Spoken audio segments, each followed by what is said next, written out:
And in 1991, a leading computer engineer from California gave a dramatic demonstration. He was called Lauren Carpenter. He invited hundreds of people to a large shed. On each seat was a small paddle, and in front of them was a giant screen.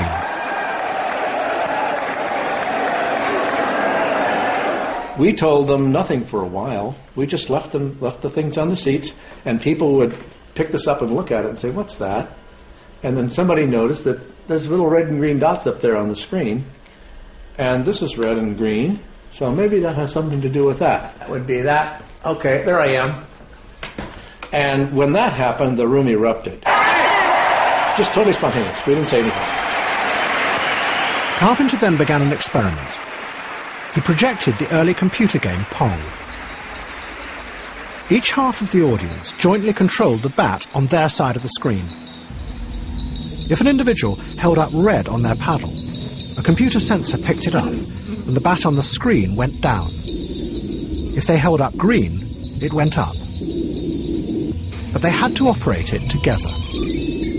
When the game is being played and the ball is going back and forth, if it's down here and it's headed that way, some people are going to have to show red to keep it from going all the way to the top. If everybody just showed green, it would slam up to the top and the ball would miss.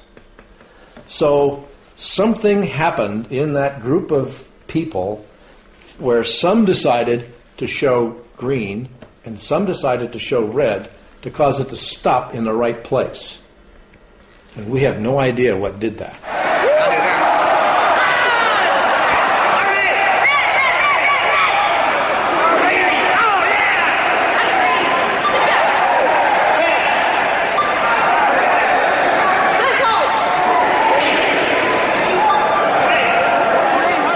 Carpenter believed that what he had created was a model of a society where there was no hierarchy, where everyone made their own decisions without guidance. Yet because they were linked by the machines, out of it came a stability and an order. So they're all acting as individuals because each one of them can decide what they're going to do. They have total freedom about what to decide to do. But there's an order. There's an order that emerges that gives them a kind of an amoeba-like effect where they surge and they play. It was kind of in the nature of an experiment. I wanted to see if no hierarchy existed at all, what would happen. And what did happen?